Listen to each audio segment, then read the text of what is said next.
Дорогие друзья, здравствуйте. Я говорю шалом всем, кто присоединился к нам только что. В эфире специальная программа, посвященная Дню Иерусалима. И я с большим удовольствием приветствую свою сегодняшнюю гостью Марину Магрилову-Воробьеву. Наша гостья из Иерусалима, она известный израильский экскурсовод и специалист по Иерусалиму. Марина, приветствую вас с праздником. С праздником! Итак, мне бы хотелось сегодня не просто поговорить о Иерусалиме. О Иерусалиме говорено сегодня уже было много, и будет, наверное, еще больше. Праздник продолжается. Но мне хотелось бы вот какую тему тронуть. Казалось бы, город сумасшедшей истории, с древнейшей историей, древнее не бывает, как называется. Да? Казалось бы, уже каждый камень изучен. Казалось бы, я не знаю, каждый сантиметр пути пройден и просвечен. И кажется, что уже все или почти все исторические персонажи изучены и переизучены, миллионы книг, статей, монографий написаны, фильмы сняты, спектакли поставлены. А тем не менее, каждый раз мы узнаем что-то новое, или оно есть, но мы его не знаем. Вот как раз об этом неизвестном, старом, новом Иерусалиме я хотела бы с вами поговорить. Да, вы совершенно правы. То есть даже мне, хотя 25 лет, вот сегодня ровно 25 лет, как я приехала в страну, это было 20 мая 87 года, и приехала... Поздравляю, у вас двойной праздник. Такой удивительный день, в том числе в моей личной жизни. И несмотря на то, что эти 25 лет, прожитые в городе, я гуляю регулярно и с туристами, и без туристов, и книжку, даже вот есть путеводитель по Иерусалиму, мы все равно продолжаем для себя его открывать. То есть город какой-то, в котором нет времени, нет того, что называется, пространство бесконечное. И открывать его для себя продолжаешь просто потому, что, действительно, 4000 лет 3000 лет еврейской истории, 4000 лет с первого письменного упоминания Иерусалима. Мы знаем, что еще Авраам бывал в Иерусалиме. И Иерусалим можно видеть с самых разных точек зрения. Смотреть на него можно по-разному. Там, например, если говорить про какие-то определенные периоды в истории Иерусалима, то это одни и те же места, но рассказанные по-разному. Например, понятие «восточный Иерусалим». Если спросить какого-нибудь жителя, почти центра города, там, Рамат-Эшколь, например, а где Восточный Иерусалим? Так показывают куда-то далеко, туда, там, Шуафат, Бейт-Ханина, в общем, то, что не у нас. А на самом деле за углом. А он на самом деле просто живет, потому что Восточный Иерусалим начинается на западе. Район Рамот, через который мы по 443-му шоссе въезжаем, это тоже часть того, что называется... я первые 2 года в Израиле прожила. Это тоже называется Восточный Иерусалим, потому что Восточный, он на самом деле из востока, из севера, из юга, и даже с северо-востока, из севера, соответственно, в смысле, западные районы, которые севернее дороги, ведущие на Иерусалим, они тоже все то, что захвачено, освобождено, контролируемые территории, тут как можно угодно называть в зависимости от наших политических, так сказать, политических пристрастий, но так или иначе народ, сегодняшние иерусалимцы, многие не понимают вообще, где мы живем. Ведь больше половины еврейского населения Иерусалима сегодня живет в той части, которая называется «восточной», в кавычках. И вот очень много из того, что я хотела сегодня рассказать, это как раз относится к так называемому Восточному Иерусалиму. Например, жители Писгадзеев, самый большой район Иерусалима.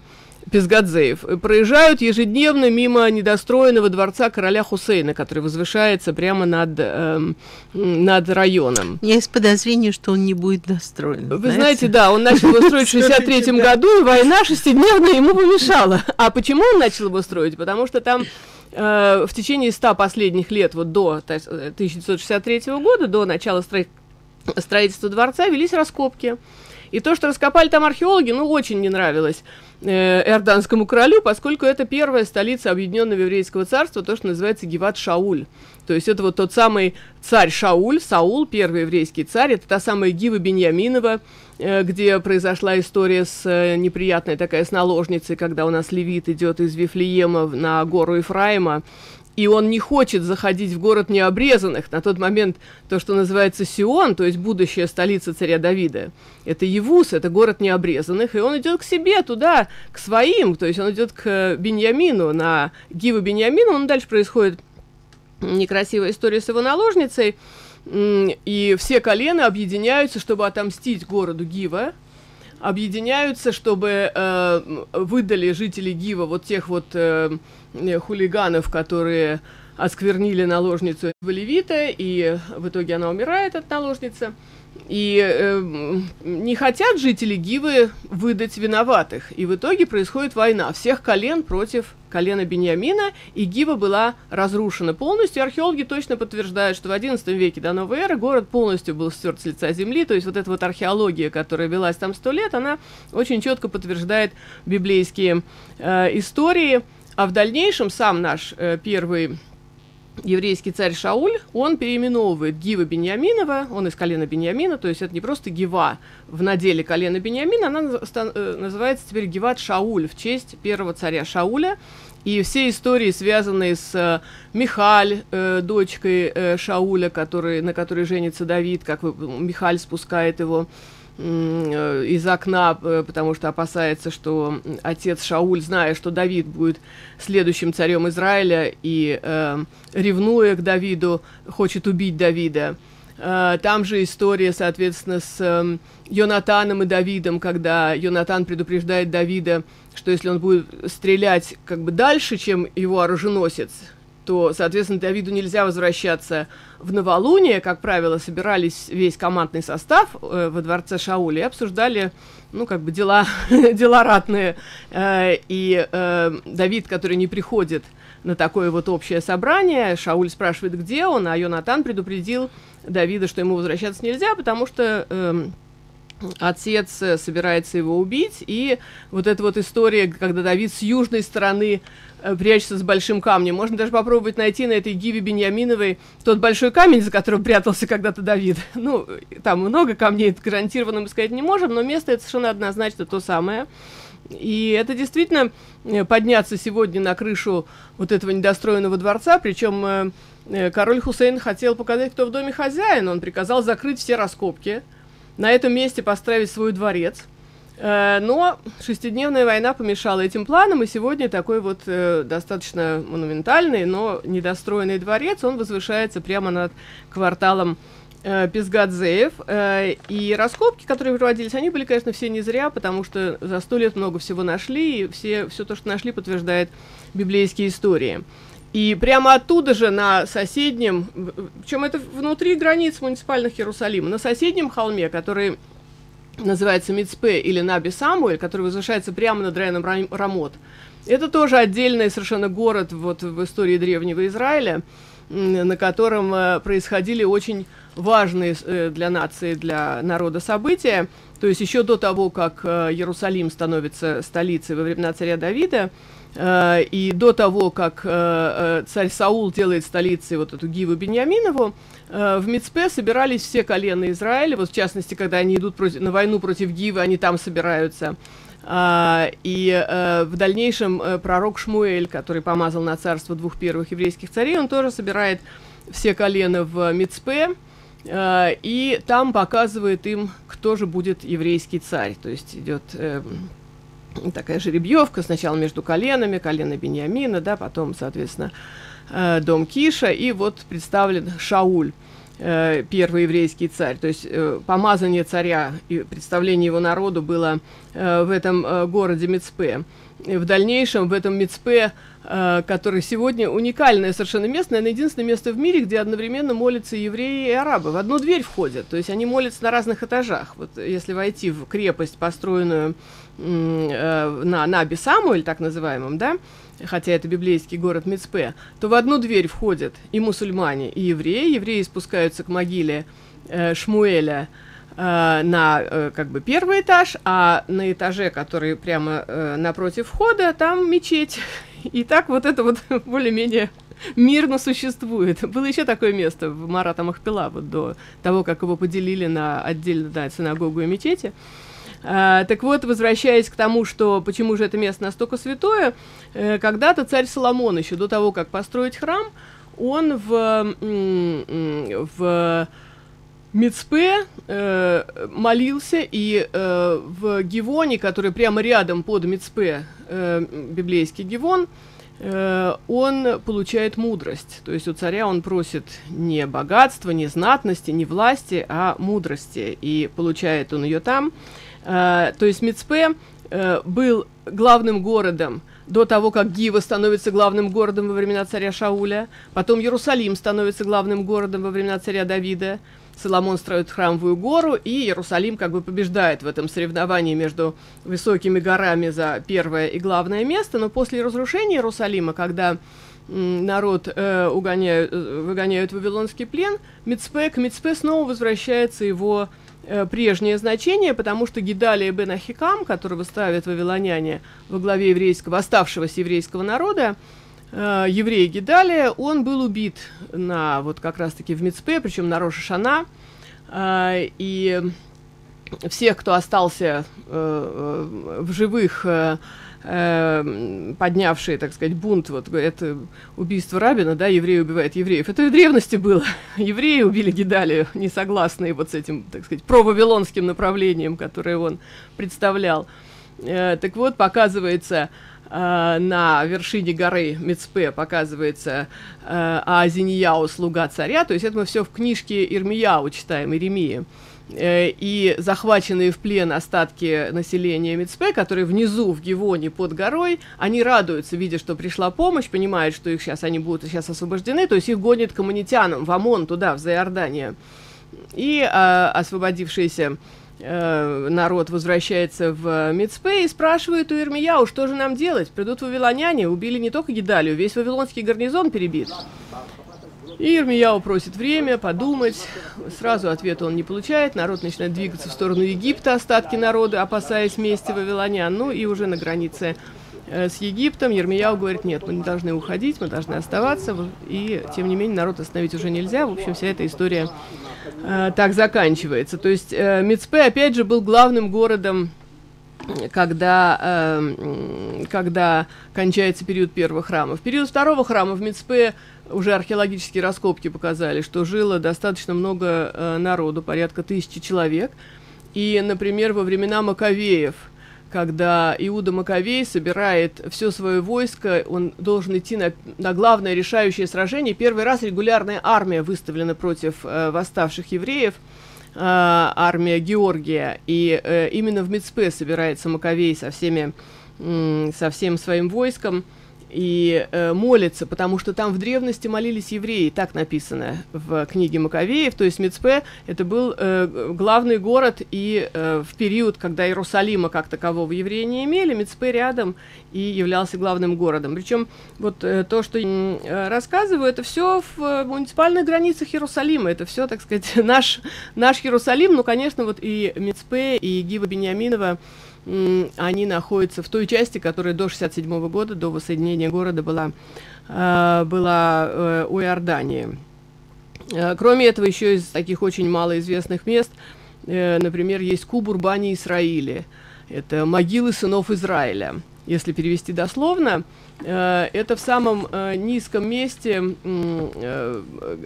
как бы если выезжать из Иерусалима по 60-му шоссе, то есть по направлению в Бейт-Эль, туда в Шило, то когда мы проезжаем мимо северных районов Иерусалима, которые прекрасно будут видны на горе, который после Писгадзеев, потом Неве-Яаков, потом начинается Арам. Арам — это библейский город Рама, город пророка Самуила.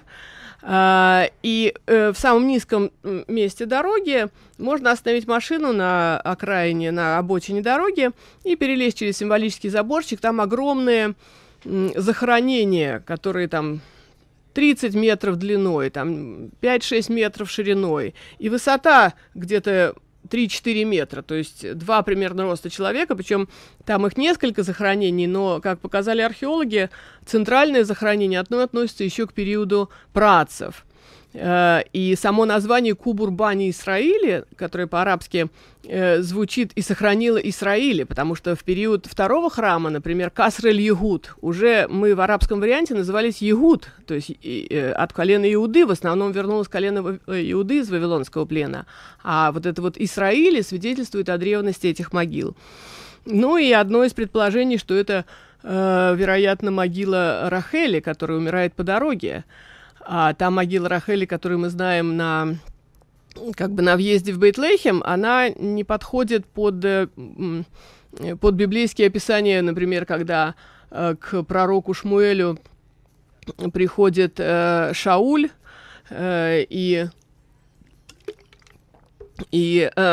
Шмуэль говорит, что ты увидишь знаки того, что ты будешь царем. Около могилы Рахели ты встретишь двоих, они скажут, что ослицы отца нашлись, а потом ты встретишь еще троих, которые поднимаются в Бейт-Эль. То есть как раз Кубур Бани Исраили подходит именно под то, что из Рамы, который сегодняшний Арам, где живет Шмуэль, и из Гивы Беньяминовой, где живет Шауль, и все это на расстоянии километра друг от друга. То есть и почему же, так сказать, потерялась в истории, длинной истории еврейского народа, потерялось настоящее место, где похоронена Рахель? Возможно, это связано с тем, что... Невозможно, а вероятно, с тем, что после смерти Соломона царство еврейское единое делится на два, на северное и южное, и поскольку главные святыни, пещера праотцев со всеми захоронениями остаются в Южном царстве, то южане достраивают себе то, что не хватает, то есть им не хватает самой Рахели, могилы Рахели, а северяне, Северное царство во главе с Еровамом, рядом с могилой Рахели строят надгробья похожие, которые как бы символизируют всех остальных праматерей Израиля. А потом из Вавилонского плена возвращается уже только колено Иуды в основном, и поэтому побеждает южная версия, хотя еще в средние века, скажем, Рамбам искал могилу Рахели в Раме, но не нашел ее, и споры о том, где же настоящая могила Рахели, они присутствуют в Талмуде, и вот эта вот заброшенная Кубур Бани Исраили, забытая как бы святыня еврейского народа, она очень величественно выглядит и сегодня, хотя за прошедшие там почти 4000 лет это Яаков хоронит любимую Рахель по дороге. Центральная вот эта вот могила, она поражает своим величием, хотя она находится прямо вот на распаханных, так сказать, арабских полях, но, тем не менее, эти могилы, они сохранились до наших дней, и центральная действительно относится к периоду праотцев. Из таких еще тоже очень мало посещаемых мест, конечно, нужно отметить место, называется Шейх-Джерах, или по-русски Шимон, в смысле по-еврейски Шимон ацадик. То есть это место, где похоронен еврейский первосвященник периода Александра Македонского. И уже в 1887 году евреи покупают пещеру вот с захоронением Шимона ацадика, и рядом большую землю, где они основывают квартал, который так и называется Шимон ацадик. Ну, в войну за независимость этот квартал опустел, англичане селили оттуда всех евреев, опасаясь нападений. Действительно, нападение было, то есть где-то за месяц до провозглашения государства там колонна, которая следовала на гору Скопус, была атакована, и 80 там примерно человек погибает, о чем стоит памятник на дороге рядом в квартале Шимон ацадик, и сегодня идет уже через Верховный суд, через судебные постановления идет вселение евреев в их вот эти вот забытые и заселенные сегодня арабами дома. Ну, тоже не обходится там без приключений, но район Шимон ацадик все больше и больше входит в такой консенсус Иерусалима, и, например, у нас говорят Lag BaOmer в Иерусалиме, где это будет, это вот на могиле Шимон ацадик. И вообще часть вот эта, где старый город, Вади-Джоз и район Шейх-Джарах и Масличная гора, конечно, это все то, что называется вместе Агана-Кадош.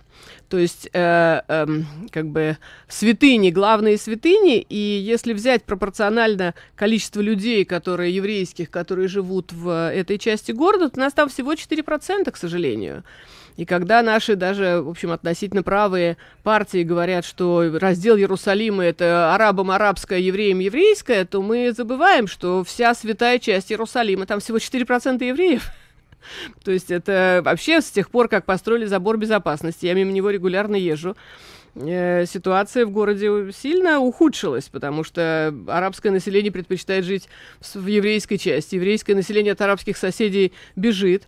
И сегодня в Иерусалиме, в Восточном Получается Иерусалиме... определенное выдавливание. Да, конечно, конечно. То есть это только кажется, что если мы отделимся стеной от арабских кварталов, то станет все хорошо, и мы победим главную... То есть мы на самом деле не хотим там жить, проблему. А они совершенно не возражают. Вообще Иерусалим 641 раз упоминается в Танахе, и ни разу в Коране.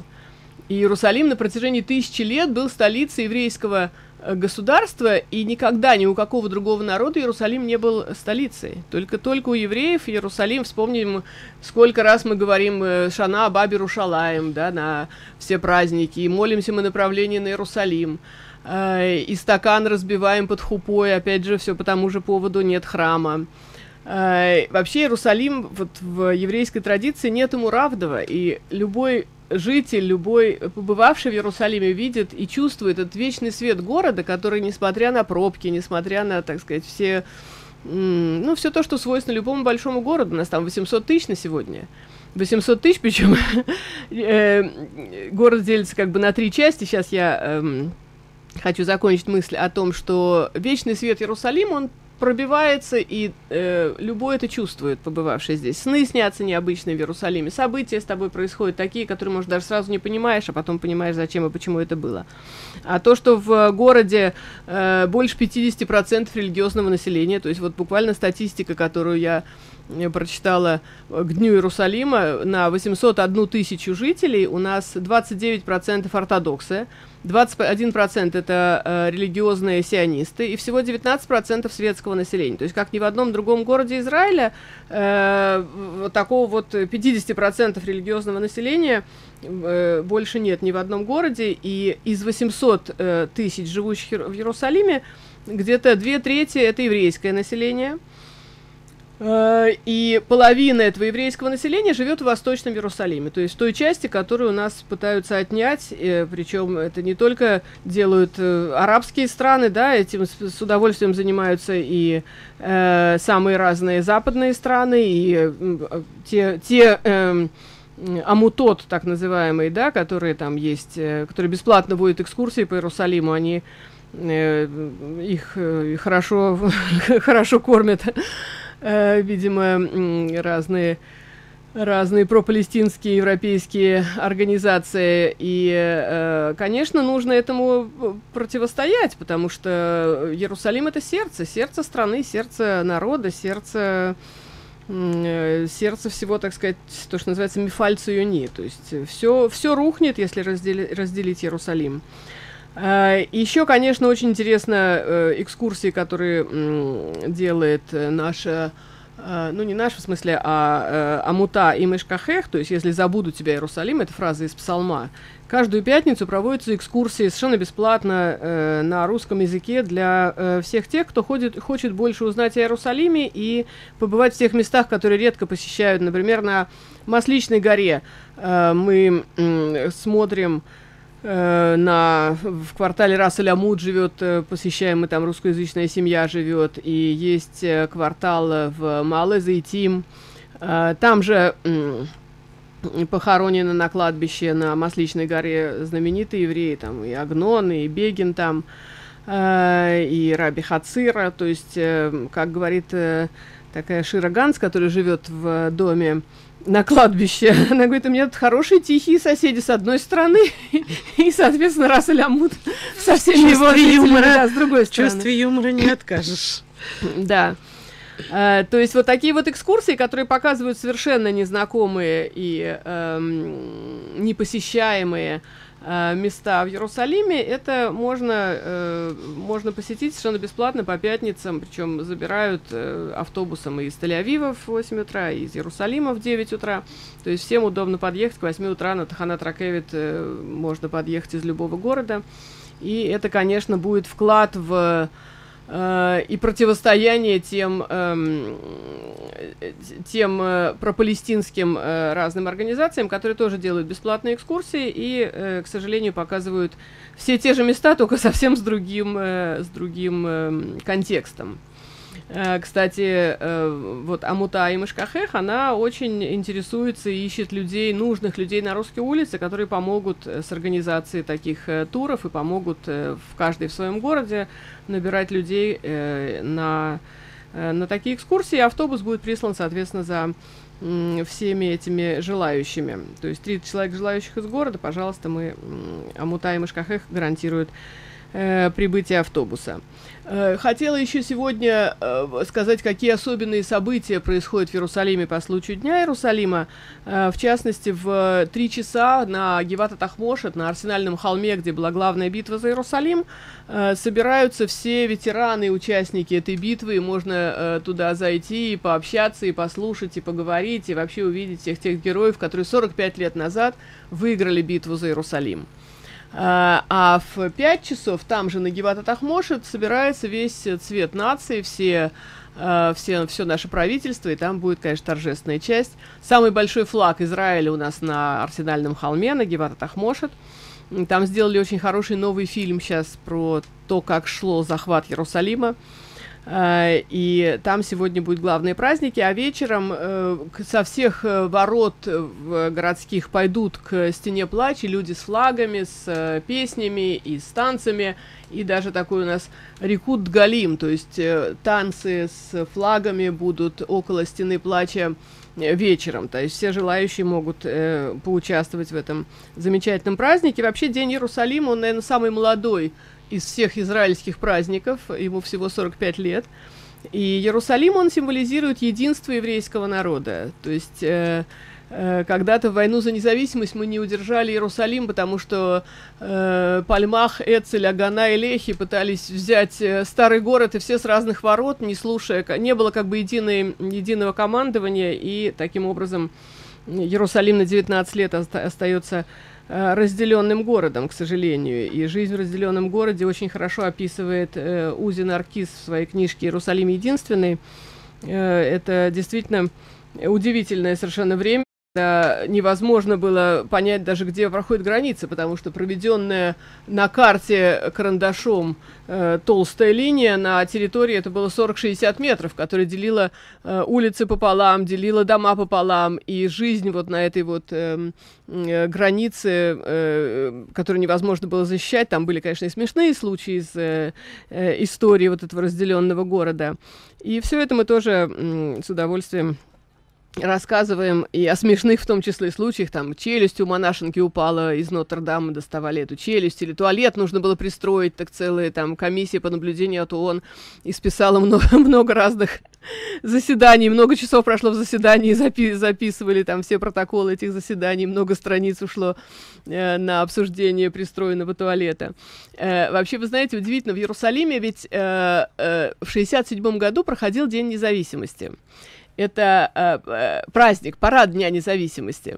И на эту тему тоже Узи Наркис хорошо пишет, насколько сложно решали, можно или нельзя проводить в Иерусалиме. Иерусалим столицей объявлен. С января 1949 года Иерусалим столица Израиля, хотя на тот момент город занимал одну четвертую, в лучшем случае, часть города, то есть только с запуской узкий язык еврейского Иерусалима оставался за нами, и все правительственные здания, Кнессет, и все, так сказать, все было перенесено в Иерусалим, чтобы показать, что мы отсюда никогда не уйдем. Это наш город, наша столица, у нас здесь и дом президента, и дом премьер-министра, и все здания, и Центральный банк, и Центральный Иерусалимский театр, и главный музей. Все атрибуты столичного города были перенесены еще до шестидневной войны в Иерусалим. И когда начинается напряжение, в воздухе уже, так сказать, запахло войной, это было ровно в день Парада независимости, который в тот год попал прямо на 15 мая, потому что у нас цикл еврейского календаря 19 лет. То есть как это было в 1948 году, точно так же это было и в 1967 году. И во время парада на День независимости приходит сообщение о том, что египтяне занимают Синай, выгоняют оттуда, значит, представителей ООН, и главное напряжение на юге, причем на севере тоже есть напряжение, поскольку сирийцы пытаются отвести воду Иордана от Кинерета, чтобы высушить Израиль, а центральная часть страны вроде как тихо, спокойная, иорданский король не вступит в войну, так, по крайней мере, Узи Наркис описывает ситуацию, то есть они сидят и ждут, как развиваются события на севере и на юге, а центральная часть страны не воюет. Но иорданскому королю пришлось вступить в войну, потому что он не хотел быть вне консенсуса арабского мира, и он потерял все то, что завоевал его папа в 48-м, когда как вцепились в Иерусалим все тогда, и иорданский король Абдалла, вот представитель династии хашемитов, и евреи хотят Иерусалим, а по делению, которое сделал еще Лига наций. То есть у нас как происходила история, если говорить про то, как делили Иерусалим и как образовывались границы Иерусалима, то первый раз нам обещают еврейское государство в 17 году декларации Бальфура. Интересно, что сообщение о декларации Бальфура и сообщение о революции в России было в одной и той же газете «Таймс». Причем маленькое сообщение про евреев, про декларацию Бальфура, и огромное, значит, подвал про революцию, которая происходит в России. То есть мы говорим про ноябрь 17 года. Дальше, в 20 году, уже победители после Первой мировой войны делят Турецкую Отоманскую империю, и про образование Израиля сказано было европейскими странами, то есть Лига наций решила о исторической справедливости. То евреям тогда обещали 2 берега реки Иордан. Карта, которую обещали евреям в 20 году в Сан-Ремо, она на, так сказать, логотипе Эцеля. Эцель, который в дальнейшем становится нашей партией Ликуд. Там ружье, которое с 2 сторон от реки Иордан. Помните, да? И до сих пор это все существует. У нас даже в Ликуде, гимн Ликуда говорит про 2 берега реки Иордан. Это с тех пор. Дальше у нас в 22 году, спасая своего союзника, вот эту вот династию хашемитов от победившей династии саудитов, из Мекки англичане вывозят династию хашемитов, и 80% того, что обещали евреям, отдают вот этой династии хашемитов, так образуется государство Трансиордания, ставшее в дальнейшем Иорданией. И уже 29 ноября 1947 года контролируемую англичанами территорию делят на 2 государства, это уже ООН, когда Иерусалим и Вифлеем находятся вне государства, то есть это под эгидой ООН обведены как бы 2 белые кружочка на картах, то есть есть еврейская часть, есть арабская часть, и вот эта вот белая нейтральная территория под эгидой ООН. И все проблемы наши. Да, но вы понимаете, что да, если мы возвращаемся, нельзя идти вспять, но даже если мы возвращаемся к границам, которые были до 1967 года, это невозможно, но представим себе теоретически, то следующий шаг, который требует международное сообщество от нас, это вернуться к решениям, которые были 29 ноября 1947 года, то есть Иерусалим и Вифлеем должны стать под эгидой ООН, а вовсе не столицей ни еврейского, ни палестинского государства. То есть лучше не углубляться. Да, нет, у нас как бы наши права на Иерусалим, они идут с самых разных точек зрения. У нас есть и исторические права на Иерусалим, у нас есть и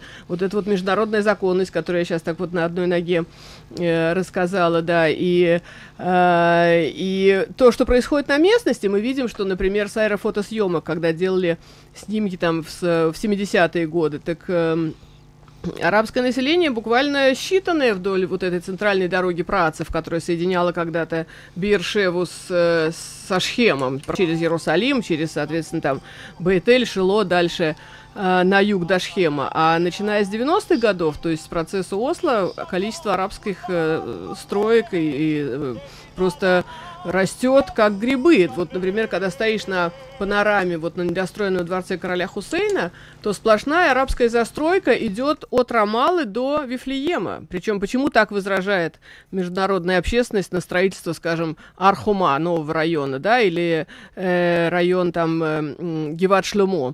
Потому что это мешает территориальной целостности будущего палестинского государства. Уже идет как бы как сплошная, вот я бы сказала, что это как Рацуат-Аза, да, как сплошная арабская застройка, которая каждый новый район в так называемом Восточном Иерусалиме проезжает через свою арабскую деревню, не понимая, что эта арабская деревня — это часть сплошной единой арабской застройки, которая тянется от Рамаллы до Вифлеема сплошной вот такой вот полосой. Причем часть ее — это то, что называется святые места. Вся Масличная гора застроена арабскими домами. Тот же Шейх-Джерах, в котором сегодня возвращаются потихоньку дома их настоящим владельцам, только по суду и только с доказательствами того, что это действительно до войны за независимость были еврейские дома.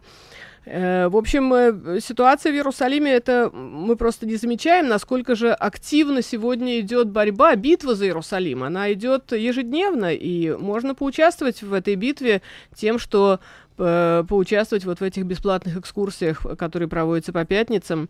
И в дальнейшем каждый... Скажите мне, кончается наша уже программа, да, как можно связаться и записаться на такую бесплатную экскурсию? Ведь, наверное, все-таки количество участников не безразмерно. Автобус, да, конечно. Как-то, наверное, предварительная запись, хоть экскурсия бесплатная. Да, можно через интернет, можно найти Амутай Имишкахех, то есть Имишкахех Иерушалаем.